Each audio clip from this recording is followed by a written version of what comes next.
Hello guys, welcome to my channel atomic tutorial. So guys, आज हम बात करेंगे एक ऐसे शॉर्टकट रूल्स की जिस रूल्स के हिसाब से आप किसी भी साइक्लिकल कंपाउंड को देखकर ये बता दोगे कि वह कंपाउंड आपका एरोमेटिक है, एंटी एरोमेटिक है या फिर नॉन एरोमेटिक है। मतलब मैं यहां पे आपको एक ट्रिक बताने जा रहा हूं और इस ट्रिक को यूज करके आप किसी भी साइक्लिकल कंपाउंड को देखकर बस सिर्फ 30 सेकेंड्स में यह बता दोगे कि आपका कंपाउंड एरोमेटिक है, एंटी एरोमेटिक है या फिर नॉन एरोमेटिक है। तो चलिए अब हम चलते हैं अपने रूल्स के ऊपर और फिर रूल्स को समझने के बाद हम कुछ एग्जाम्पल्स भी करेंगे। अगर हम अपने फर्स्ट रूल की बात करें तो फर्स्ट रूल बोलता है आपके साइक्लिकल कंपाउंड्स में जितने भी पाई बॉन्ड्स हैं, इन सभी पाई बॉन्ड्स को आप पॉजिटिव एंड नेगेटिव चार्जेस में ब्रेक कर दीजिए। मतलब आपके साइक्लिकल कंपाउंड में जितने भी पाई बॉन्ड्स होंगे ना, इन सभी पाई बॉन्ड्स को आप क्या करना, पॉजिटिव और नेगेटिव चार्जेस में ब्रेक कर देना। अब आते हैं हम अपने रूल नंबर 2 पे। और रूल नंबर 2 बोलता है अगर आपके साइक्लिकल कंपाउंड में इलेक्ट्रॉन डेफिशिएंट एटम मौजूद हैं, अगर आपके साइक्लिकल कंपाउंड में इलेक्ट्रॉन डेफिशिएंट एटम मौजूद हैं, जैसे कार्बिन या फिर बोरोन। ये कार्बिन और बोरोन आपका इलेक्ट्रॉन डेफिशिएंट एटम कहलाता है। और अगर ये इलेक्ट्रॉन डेफिशिएंट एटम आपके साइक्लिकल कंपाउंड में मौजूद हैं तो आप इनको एक पॉजिटिव चार्ज असाइन कर दीजिएगा। ठीक है, अब हम आते हैं रूल नंबर 3 पे। रूल नंबर 3 बोलता है अगर आपके साइक्लिकल कंपाउंड में ऑक्सीजन, नाइट्रोजन और सल्फर मौजूद हो और यदि ये ऑक्सीजन, नाइट्रोजन और सल्फर आपका sp3 हाइब्रिडाइज्ड है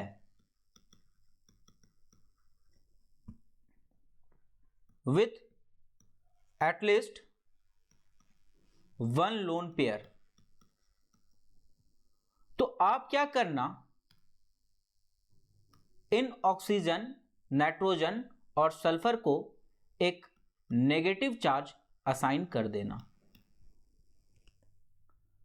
फिर से सुन लीजिए, अगर आपके साइक्लिकल कंपाउंड्स में पाई बॉन्ड्स मौजूद हैं तो आप इन सभी पाई बॉन्ड्स को पॉजिटिव और नेगेटिव चार्ज में ब्रेक कर दीजिएगा। रूल नंबर 2 बोलता है अगर आपके साइक्लिकल कंपाउंड में इलेक्ट्रॉन डेफिशिएंट एटम मौजूद हैं, जैसे कार्बिन या बोरोन, तो आप इनको एक पॉजिटिव साइन असाइन कर दीजिएगा।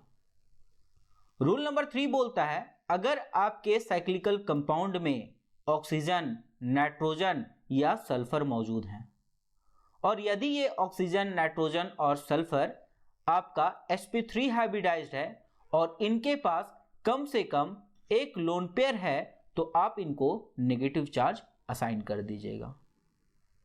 अब हम आते हैं रूल नंबर 4 पे। रूल नंबर 4 बोलता है if all the atoms present in the ring has a charge, then the compound is either aromatic or anti aromatic. मतलब अगर आपके साइक्लिकल कंपाउंड्स में सभी एटम्स के ऊपर चार्जेस आ चुके हैं तभी आपका कंपाउंड एरोमेटिक कहलाएगा या फिर एंटी एरोमेटिक कहलाएगा। और यदि किसी एटम्स के ऊपर चार्ज नहीं आ पाया है तो वह कंपाउंड आपका नॉन एरोमेटिक कहलाएगा।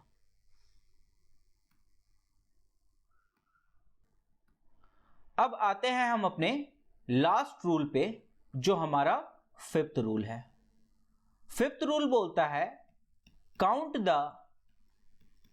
Total number of negative charges. और अगर आप total number of negative charges को काउंट कर लिए हैं और अगर काउंट करने पे आपका ऑड नंबर आता है तो वह कंपाउंड आपका एरोमेटिक कहलाएगा। और अगर आप total number of negative charge count किए हैं और वह इवन निकल करके आता है तो आपका वह कंपाउंड एंटी एरोमेटिक कहलाएगा। तो ये रहा हमारा रूल्स। अब इन रूल्स को अप्लाई करके हम कुछ एग्जांपल्स को सॉल्व करेंगे विद इन 30 सेकेंड। तो चलिए अब हम चलते हैं अपने एग्जांपल्स के ऊपर। ये रहा आपका फर्स्ट एग्जांपल। अब जैसे ही आपको ये कंपाउंड देखने को मिलेगा आप क्या करोगे? आप सबसे पहले पाई बॉन्ड्स को ढूंढोगे और जितने भी पाई बॉन्ड्स हैं आप उनको पॉजिटिव और नेगेटिव चार्जेस में ब्रेक कर दोगे। एक बात याद रहे, जब आप पाई बॉन्ड्स को ब्रेक करोगे तो पॉजिटिव और नेगेटिव किसी को भी दे सकते हैं। आप इसको नेगेटिव दे दो और इसको पॉजिटिव दे दो, कोई बात नहीं है, चलेगा। अब आपको क्या करना है? अब आपको इलेक्ट्रॉन डेफिशिएंट एटम देखना है।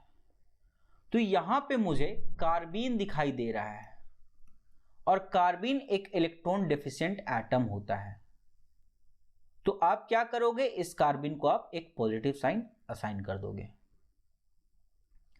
अब आपको देखना है क्या ऑक्सीजन, नाइट्रोजन और सल्फर मौजूद है। तो यहां पे ना ही ऑक्सीजन है, ना ही नाइट्रोजन है, ना ही सल्फर है, तो आप इसको छोड़ दोगे। अब आपको यह देखना है कि सारे एटम्स के ऊपर चार्जेस आ चुके हैं या नहीं आ चुके हैं। और अगर सारे एटम्स के ऊपर चार्जेस आ चुके हैं तो ये कंपाउंड आपका तय है कि एरोमेटिक होगा या फिर एंटी एरोमेटिक होगा। तो चलिए देखते हैं। इस एटम की भी बात करें तो इसके ऊपर भी चार्ज आ चुका है, इस एटम के ऊपर भी चार्ज है, इस एटम के ऊपर भी चार्ज है, इस एटम के भी ऊपर चार्ज है और इस एटम के भी ऊपर चार्ज है। अब आप क्या करोगे? अब आप total number of negative charge count करोगे। तो total number of negative charge अगर हम काउंट करते हैं तो निकल के आता है 2 और 2 आपका एक इवन नंबर है। और अगर total number of negative charge even आता है तो आपका कंपाउंड एंटी एरोमेटिक हो जाएगा। मतलब ये कंपाउंड आपका एंटी एरोमेटिक है। अब अगर हम बात करते हैं अपने सेकंड एग्जाम्पल की, तो ये रहा आपका सेकंड एग्जाम्पल। इसको हम लोग ट्रॉफिलियम आयन के नाम से भी जानते हैं। अब जैसे ये ट्रॉफिलियम आयन आपको मिला, आप क्या करोगे? फिर से जितने भी पाई बॉन्ड्स हैं आप इनको पॉजिटिव और नेगेटिव चार्जेस में ब्रेक कर दोगे। अब आप ढूंढोगे इलेक्ट्रॉन डेफिशिएंट एटम मौजूद है, इलेक्ट्रॉन डेफिशिएंट एटम मौजूद नहीं है। अब देखोगे कि क्या ऑक्सीजन, क्या नाइट्रोजन, क्या सल्फर प्रेजेंट है, तो वो भी नहीं है। अब आप क्या करोगे? सारे एटम्स के ऊपर आप चार्जेस देखोगे। अगर सारे एटम्स के ऊपर चार्जेस आ चुके हैं तो वह कंपाउंड आपका तय है कि एरोमेटिक या फिर एंटी एरोमेटिक होगा। तो सारे एटम्स के ऊपर चार्जेस आ चुके हैं।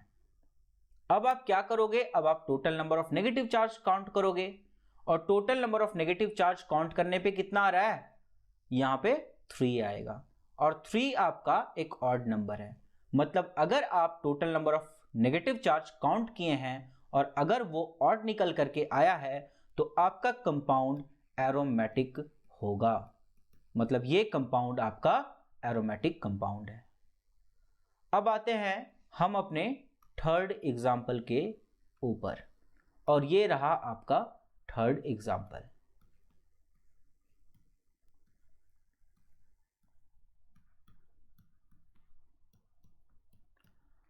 अब आप क्या करोगे, फिर से आपको ये कंपाउंड देखने को मिला, तो आप सबसे पहले कंपाउंड को देखते ही उसमें जितने भी पाई बॉन्ड्स हैं उनको ब्रेक करोगे पॉजिटिव और नेगेटिव चार्जेस में।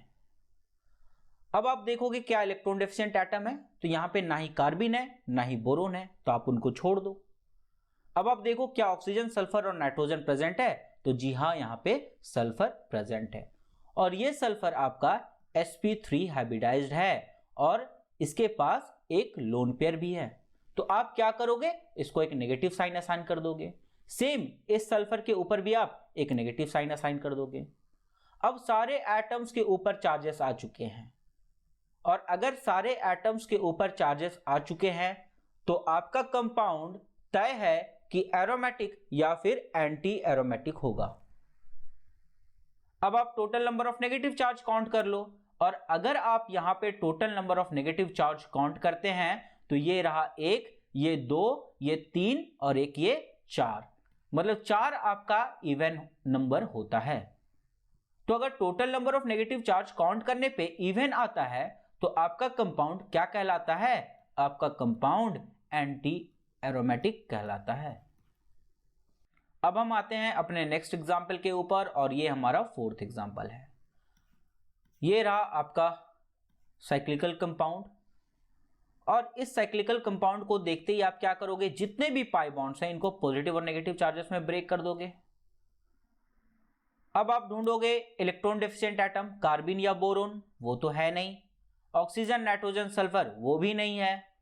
अब आप देखोगे कि सारे एटम्स के ऊपर चार्जेस आ चुके हैं, तो इनके ऊपर तो चार्जेस आ चुका है, इनके ऊपर भी चार्जेस आ चुका है, लेकिन इस एटम और इस एटम के ऊपर चार्जेस नहीं आया हुआ है।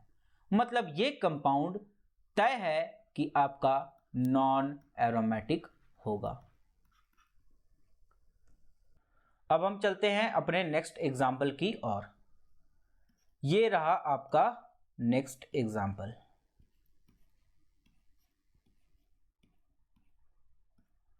अब जैसे ये कंपाउंड आपको देखने को मिलेगा, आप क्या करोगे, सबसे पहले आप पाई बॉन्ड्स को ब्रेक करोगे पॉजिटिव और नेगेटिव चार्जेस में। याद रहे इस पाई बॉन्ड को आप आखिरी में ब्रेक कीजिएगा, और ब्रेक करते वक्त आपको यह ध्यान देना है कि आपको इस पाई बॉन्ड को कुछ इस तरीके से ब्रेक करना है कि दोनों रिंग एरोमेटिक हो जाएगा, तभी ये आपका कंपाउंड एरोमेटिक होगा। और अगर आप इस पाई बॉन्ड को कुछ इस तरह से ब्रेक नहीं कर पा रहे हैं कि दोनों रिंग एरोमेटिक हो जाए, तो आपका ये कंपाउंड सीधा नॉन एरोमेटिक कहलाएगा। तो चलिए यहां पे देखते हैं कि ये पाई बॉन्ड्स क्या आप कुछ ऐसा ब्रेक कर पा रहे हैं जो दोनों रिंग एरोमेटिक हो जाए। तो चलिए ब्रेक करते हैं। अगर हम पॉजिटिव ऊपर की ओर दें और नेगेटिव अगर हम नीचे की ओर दें, तो ऊपर वाला रिंग आपका एरोमेटिक हो गया, क्योंकि यहां पे total number of negative charge 1 है, और नीचे वाला रिंग भी आपका एरोमेटिक हो गया क्योंकि total number of negative charge 3 है। और मैंने आपको बता रखा है कि अगर total number of negative charge count करने पे ऑड आता है तो आपका कंपाउंड एरोमेटिक होगा। तो यहां पे अगर ये रिंग और ये वाला रिंग दोनों एरोमेटिक हो रहा है इस पाई बॉन्ड को टूटने से, तो आपका ओवरऑल कंपाउंड एरोमेटिक कहलाएगा। अब हम बात करते हैं अपने लास्ट और आखिरी एग्जाम्पल पे, और ये रहा हमारा लास्ट और आखिरी एग्जाम्पल।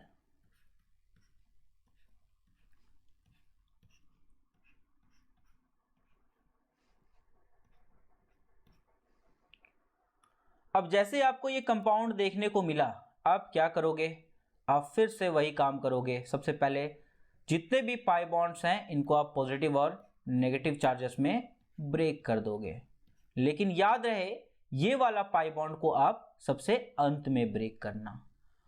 और अगर आप इस पाई बॉन्ड को कुछ ऐसा ब्रेक कर पा रहे हैं कि दोनों रिंग एरोमेटिक हो रहा है, तो ओवरऑल कंपाउंड आपका एरोमेटिक होगा। और अगर आप वैसा ब्रेक नहीं कर पा रहे हैं तो आपका ओवरऑल कंपाउंड नॉन एरोमेटिक होगा। तो चलिए अब हम इस पाई बॉन्ड को ब्रेक करके देखते हैं। अगर इस पाई बॉन्ड को ब्रेक करके ऊपर पॉजिटिव दे और नीचे नेगेटिव दे, तो ऊपर वाला रिंग हमारा एरोमेटिक बन गया है, क्योंकि ऊपर वाले रिंग में total number of negative charge 1 है और वो ऑड है, तो वो एरोमेटिक बन गया है। बट नीचे अगर हम बात करें, नीचे वाले रिंग की अगर बात करें, तो नीचे वाले रिंग में total number of negative charge 4 है, मतलब वो इवन नंबर है। और अगर total number of negative charge even होता है तो आपका कंपाउंड एंटी एरोमेटिक होता है। तो आप इस पाई बॉन्ड को कुछ ऐसा ब्रेक नहीं कर पा रहे हो कि दोनों रिंग एरोमेटिक हो जाए। अगर आप कुछ ऐसा सोच रहे हैं कि ये पाई बॉन्ड को सर ब्रेक कीजिए और नीचे पॉजिटिव और ऊपर नेगेटिव दीजिए, तो नीचे वाला एरोमेटिक तो बन जाएगा लेकिन ऊपर वाला आपका एंटी एरोमेटिक बन जाएगा। आप एक बार इसको चेक कीजिएगा। तो आप इस पाई बॉन्ड को कुछ इस तरीके से ब्रेक नहीं कर पा रहे कि दोनों रिंग एरोमेटिक हो जाए, तो आपका जो ओवरऑल कंपाउंड है ना, ये आपका नॉन एरोमेटिक कैटेगरी में चला जाएगा। ठीक है, thank you guys so much. तो ये रहा आज का हमारा शॉर्टकट ट्रिक। होप करता हूं कि आप सबको बहुत अच्छे से समझ में आया होगा और आप इस ट्रिक को अप्लाई करके एग्जाम में बस सिर्फ 30 सेकंड्स में अपने क्वेश्चंस को सॉल्व कर पाइएगा। अगर आपको मेरा वीडियो पसंद आ रहा हो तो आप सब्सक्राइब करना ना भूलें, ताकि जब भी मैं अपना नेक्स्ट वीडियो अपलोड करूं तो आप तक वो नोटिफिकेशन पहुंच जाए। Thank you so much.